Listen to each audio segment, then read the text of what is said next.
Vamos estabelecer nossas mentes na respiração. Ter sati.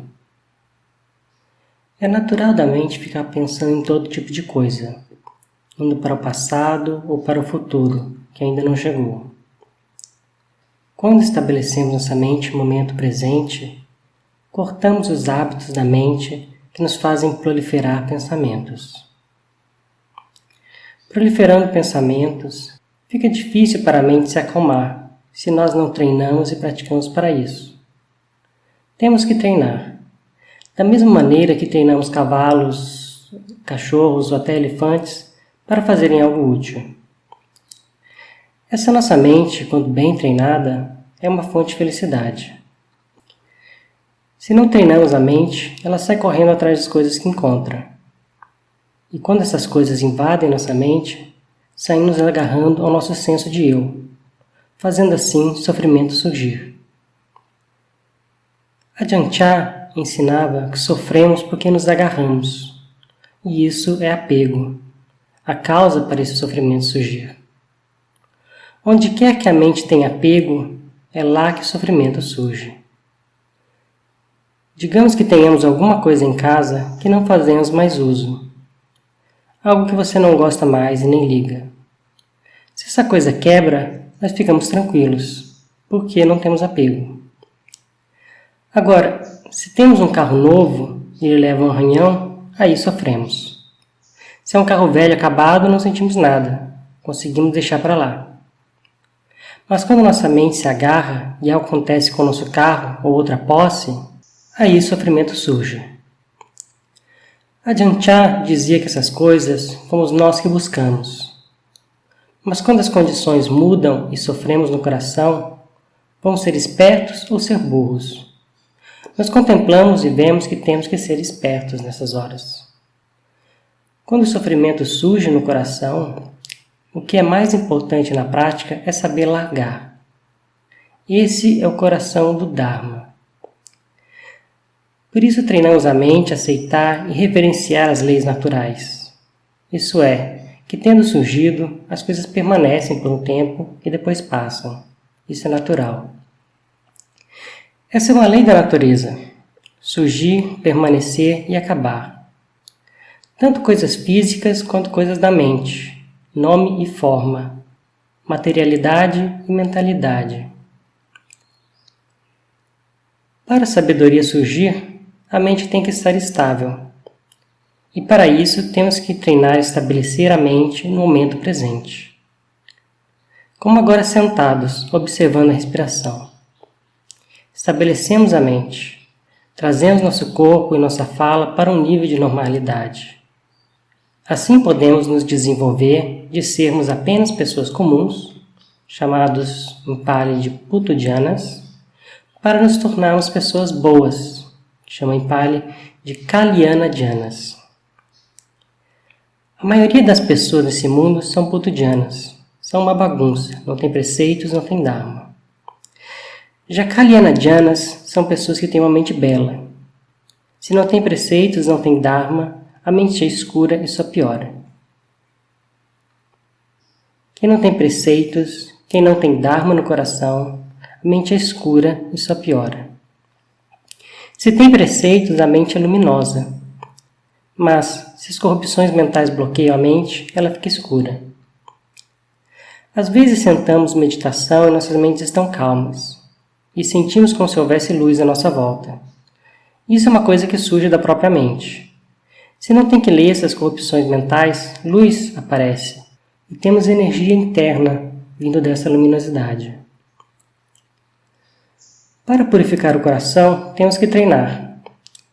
O Buda já nos ensinou o caminho, nos ensinou como praticar. Por isso temos que treinar e nos esforçar. De começo, sentamos em meditação por apenas períodos curtos, e à medida que praticamos, podemos sentar por períodos mais longos. Ainda que tenhamos vários obstáculos e afazeres, quando chega a hora certa para isso, nós sentamos para recitar um pouco os cânticos e sentar um pouco de meditação, acalmando a mente nessa hora. Temos que nos esforçar para fazer isso, praticar todo dia se possível. Isso por quê? Porque a vida é incerta, enquanto que a morte é certa. Certeza, vamos morrer um dia. O ponto final da vida é a morte. E se praticamos dessa maneira, a mente se acalma e surge Samadhi, uma concentração calma além do comum. Vemos que tudo isso à nossa volta morre, de que não sou eu de verdade essas coisas. E a mente pode se separar do corpo. E isso é uma coisa que nós vemos claramente. Hoje em dia vemos tudo como se fosse uma coisa só, a mente e o corpo. Se colocamos em mente que controlamos o corpo, isso é verdade? Por exemplo, não queremos envelhecer, não queremos adoecer e não queremos ter que morrer. A mente pode controlar o corpo de acordo com esses seus planos? Não é bem assim que funciona. Com causas e condições que as coisas surgem. Acabadas as causas e condições, as coisas acabam. Essa é a natureza das coisas. Mas quando nascemos aqui nesse mundo, não temos muita consciência do que está acontecendo. Só queremos continuar nesse mundo indefinidamente, mas isso é impossível. Essa é uma ilusão nossa. Podemos ficar aqui nesse mundo apenas temporariamente. Isso não é uma coisa nossa, é como uma casa alugada, não é nossa posse.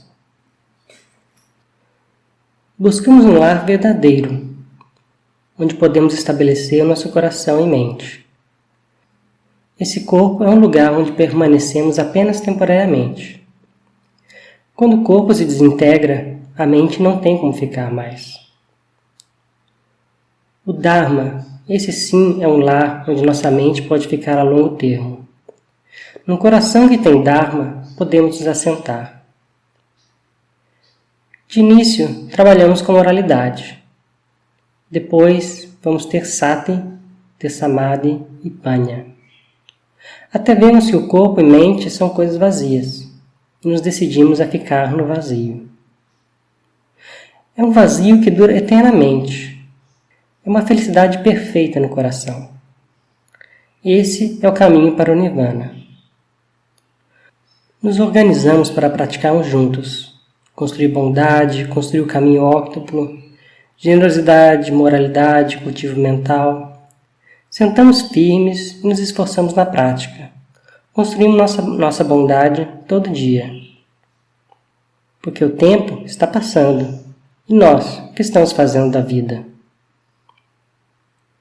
O Buda, certa vez, perguntou a Ananda, seu assistente, quantas vezes por dia ele contemplava a morte.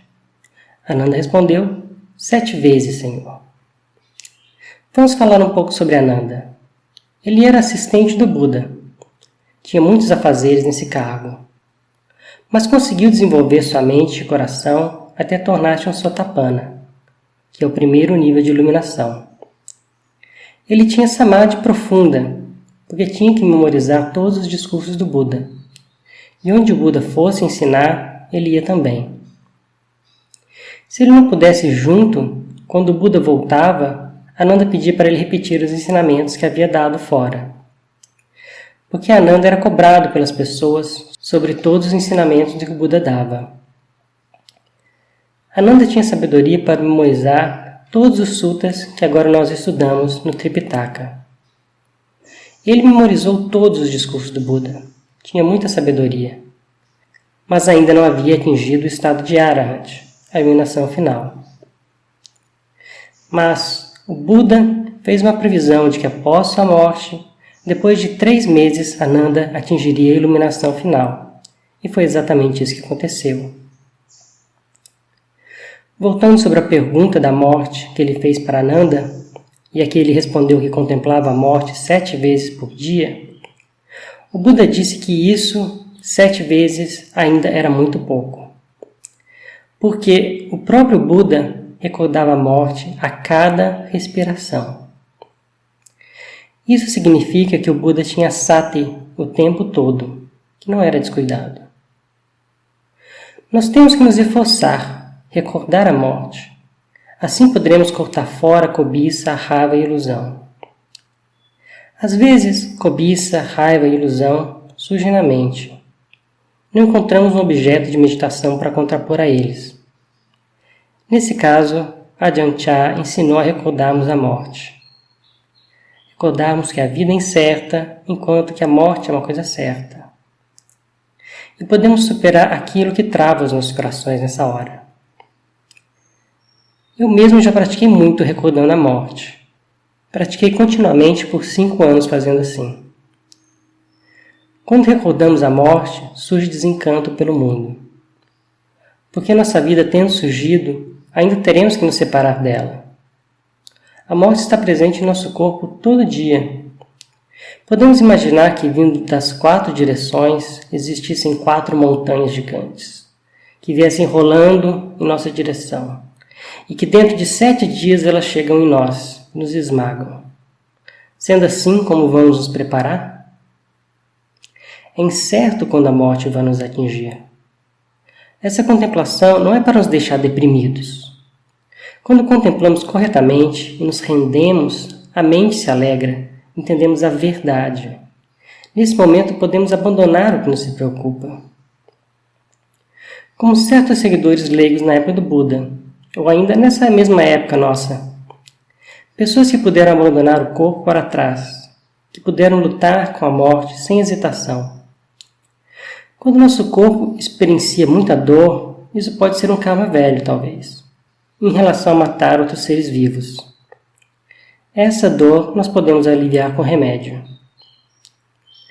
Porque samadhi, ou concentração, junto de sati e panha, ainda não são fortes o suficiente para lutar contra a dor no corpo que está se desfazendo. Mas um coração que já aceitou a morte não se preocupa com nada, já está preparado. Uma pessoa assim é uma pessoa que não é descuidada. Na época do Buda, havia um certo comerciante, que viajava de cidade em cidade vendendo coisas. Mas quando ele cruzou com o Buda viu que esse comerciante tinha apenas mais 7 dias de vida, e contou isso para Ananda, que foi alertar o comerciante para não ser negligente com a vida. A partir daí, o comerciante estabeleceu sati e deixou de ser negligente. O comerciante contemplou que esse Ananda era o assistente direto do Buda. De que ele tivesse vindo conversar o Dharma e recomendar um caminho de prática, despertar a mente dele pessoalmente, isso não era pouca coisa. A vida dele não duraria muito mais, então ele pôs o que tinha na prática. E assim pôde cortar as corrupções mentais. Superou Sakaya Ditti, que é o ponto de vista pessoal, Silabhata Paramasa, que é apego a práticas e regras, e Vicikiccha, que é dúvida cética.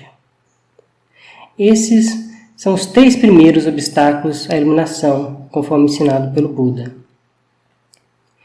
E assim, este homem atingiu o estado de Sotapanna, que é o primeiro estágio de iluminação. Ele viu que esse corpo não somos nós, que não estamos no corpo e o corpo não está em nós. É só um agregado, o agregado da forma. Os outros agregados, que são as sensações, percepções, fabricações e cognição, da mesma maneira, essas coisas não somos nós. Não somos esses 5 agregados, esses 5 agregados não somos nós. Podemos assim desconectar a mente, vendo surgir e passar das coisas, e assim é possível atingir Sotapanna. Dessa maneira, nos tornamos inabaláveis nos ensinamentos do Buda, sem nenhum tipo de dúvida. Essa é a compaixão e o bem-querer do Buda para todos os seres. Ele comunicou o método para Ananda e esse foi contar para o leigo. Nós, tendo nascido aqui, temos que estabelecer nossas mentes, porque não sabemos quando nossas vidas vão acabar. Temos que contemplar isso e não sermos descuidados. Se podemos abrir os olhos, mais um dia que seja, temos que usar essa oportunidade para construir bondade, construir mérito, ter generosidade, preceitos, meditação, estabelecer a mente, não ser descuidado, ter continuamente os 5 preceitos, Essas coisas são o que evitam nossas mentes de cair para um nível mais baixo, de renascer nos reinos inferiores. Esses reinos inferiores são lugares de sofrimento, que surgem bem aqui no nosso coração, nesse coração infeliz. Um coração feliz está no nível humano ou no nível dos seres divinos. Uma vez, Ajahn Chah estava sentado observando formigas brigando. Era um time de formigas vermelhas lutando contra um time de formigas pretas. E ele estava meio que torcendo, ora para um lado, ora para o outro. Ajahn Kinari, que era o professor de Ajahn Chah na época, estava passando perto e quando viu isso disse: "Aí, caiu no inferno. Oh, e agora? Subiu para o céu." E saiu andando. Ele não precisou ensinar muito, deu só esse ensinamento curto. Ajahn Chah tomou esse ensinamento e pensou: o que ele quis dizer com isso? Essa história de sobe para o céu e cai para o inferno. E foi aí que caiu a ficha. É sobre a mente que ele está falando. E é bem nessa mente que acontece. A mente tendo experienciado alguma coisa, ela se agita e é preciso tomar cuidado. Quando podemos tomar conta dos nossos corações, podemos escapar da armadilha de Mara, o demônio das ilusões. Superar a armadilha que prende e aprisiona nossos corações. Essas são as quilesas, ou corrupções mentais. E para isso, precisamos treinar a nós mesmos. Quando temos tempo em nossos dias livres, podemos, por exemplo, pegar algum dia, como por exemplo domingo, e praticar. Sentar em meditação, recitar alguns cânticos, ouvir palestras do Dharma e usá-las para contemplar. Aprender a ter sati, estabelecer a mente de maneira cada vez melhor, para cuidar de nossas mentes e corações e purificá-los, trazendo assim felicidade para nossas vidas. Que todos prosperem em bênção.